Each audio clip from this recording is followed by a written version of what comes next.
வணக்கம் மக்களே.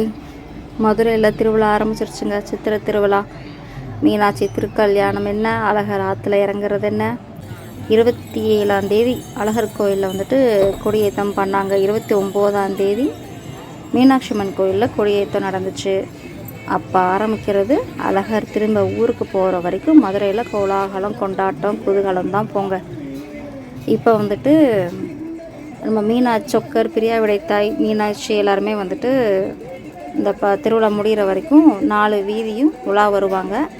அம்மன் ஐயாவும் அம்மாவும் வர்றதுக்கு முன்னாடி எல்லாருமே வந்துட்டு டான்ஸ் ஆடிட்டு, கோலாட்டம் தட்டிட்டு, அம்மன் மாதிரி வேஷம் போட்டு கருப்பணசாமி, அம்மன், முருகன், ஆண்டாள், காமாட்சி இந்த மாதிரிலாம் வந்துட்டு அவங்களுக்கு இஷ்டப்பட்ட தெய்வங்கள் வேஷம் போட்டு அம்மா ஐயாவுக்கு முன்னாடி அப்படியே 4 வீதி அவங்களும் சுற்றி வருவாங்க.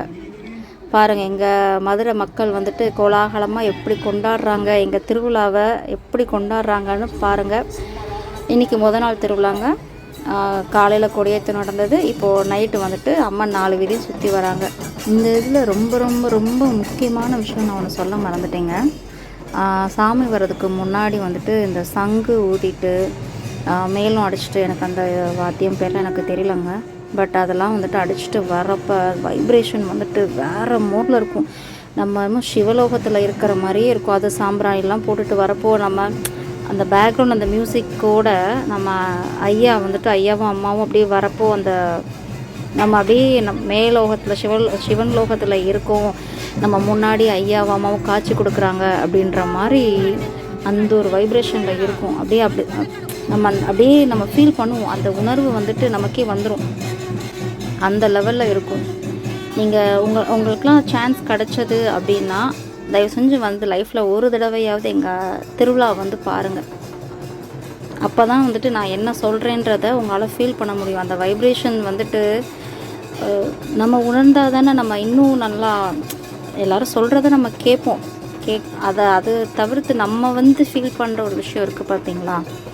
வாழ்க்கையில் ஒரு தடவையாவது எங்கள் மதுரைக்கு வாங்க, எங்கள் திருவிழாவை பாருங்கள். எப்படி ஒரு பரவச நிலைக்கு நம்மளறியாமே நம்ம போவோம்.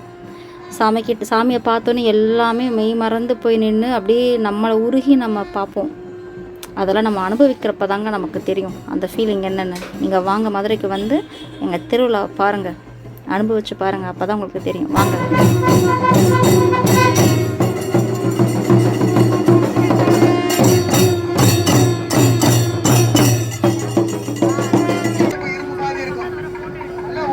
குடும்பம் சந்தோஷமா இருக்கும். ஓடணும், உழைக்கணும், படிக்கணும். வந்தா ஜெயிலு அழகு எடுபடாது. 10 வருஷம் தான்.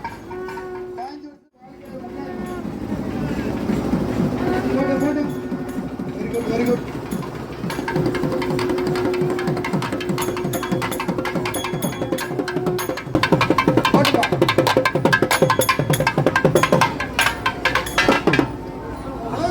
சும்மா ஆரம்பிச்சார். ஒண்ணுமே இல்லாம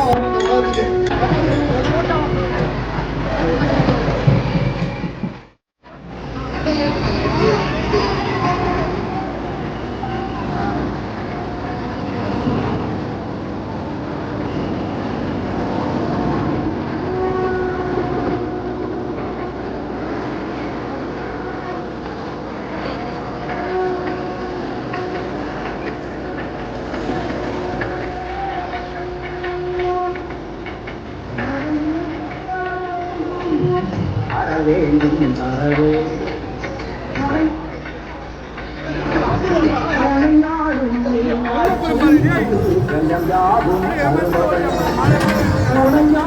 சொற்களுடன்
சாரி மக்களே, அம்மா வந்துட்டு ஏன் நான் சாரி கேட்குறேன்றதை விளக்க சொல்கிறேன்.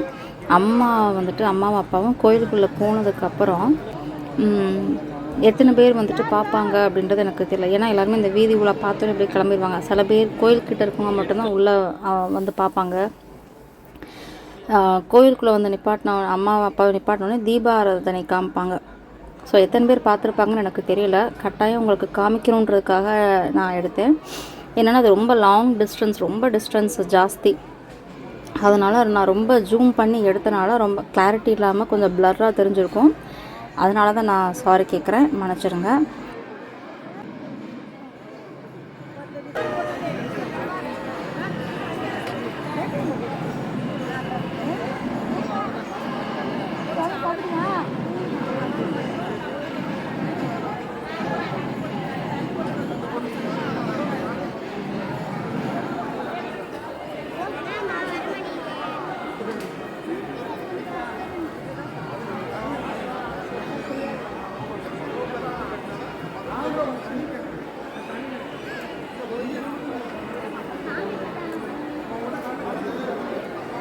இப்போ உங்களுக்கு அந்த டிஸ்டன்ஸ் புரியும்னு நினைக்கிறேன்.